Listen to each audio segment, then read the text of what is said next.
As a personal trainer since 2006 and a best-selling fitness author on lots of seniors issues, I often get other personal trainers approaching me, asking me, how do you work with seniors? In this video, we'll cover my advice to them. One of the highest priorities for seniors is just safety. But we want two things. We want safety and effectiveness. We don't want something that's safe but isn't effective. Likewise, we don't want something that's effective but is dangerous. We want both safety and effectiveness, however, they're not weighted 50-50. We want to err on the side of caution.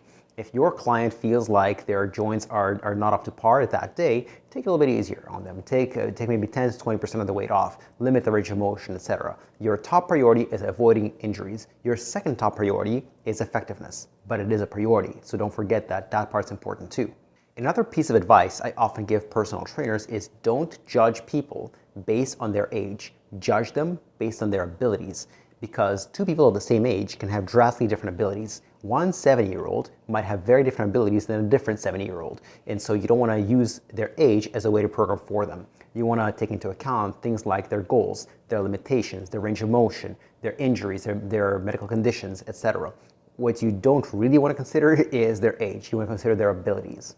Another piece of advice I often give personal trainers is to maximize efficiency.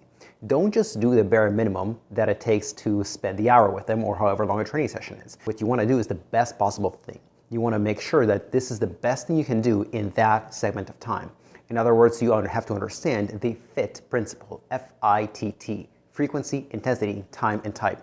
As I cover in my other videos, for example, there's one way to exercise for osteoarthritis, which is different than diabetes, which is different than osteoporosis, which is different than osteoarthritis. You have to select the right protocol for the job. After all, if you have an hour, you can spend that doing something, or you can spend that hour doing the best thing. You might as well spend the hour doing the best thing because it doesn't take any more time. To get the best thing, you have to understand research, read the research for clients' goals, read books, etc.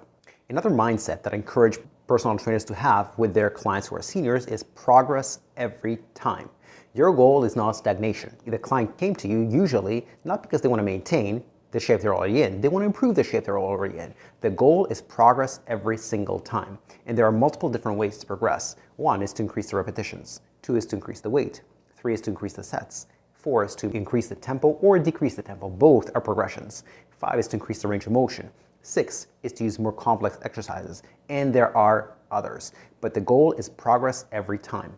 If you just make one tiny piece of progress for a bunch of workouts, you're going to have a lot of progress. There's a saying that people overestimate what they can do in a month and underestimate what they can do in a year.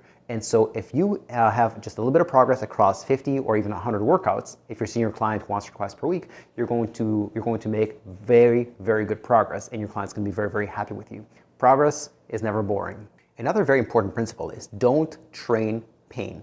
If a client comes to you and they have pain in some joint, well, don't tell them you have to work through the pain. No pain, no gain really only applies to muscles. It should never apply to joints. And so the more you train painful movements, painful ranges of motion, the more you reinforce that, and you're actually making them worse.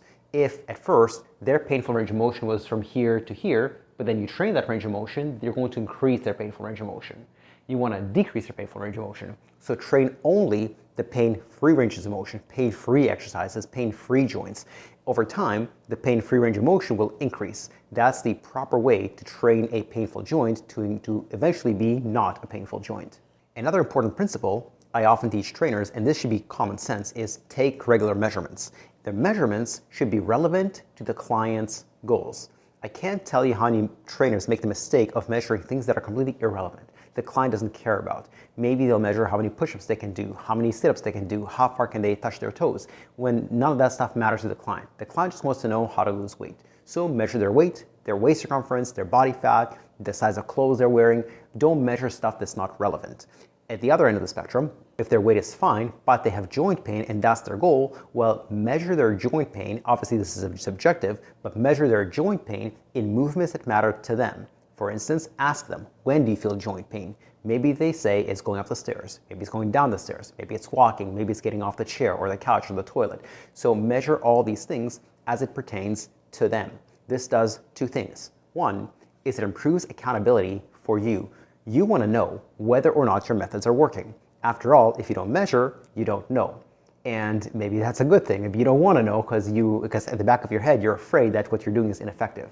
but that's not a bad thing. If you know it's ineffective, you can change your methods. But if you don't know if it's effective or ineffective, you're going to keep doing the same thing, which may be ineffective. So don't be afraid to measure on a regular basis. The other thing that regular measurements do is they motivate the client. If your methods are actually leading to progress, again, progress is motivating. Your client will understand that if they do more of what's working, they're going to get even better results. So take regular measurements, and the measurements should be what are relevant to the client. The last piece of advice I often give personal trainers is to understand chronic conditions. Very often a client will come to you with vague fitness goals, like I want to be healthier, I want to be fitter, I want to be more active, etc. But when you dig deeper and you ask them why is this important to you?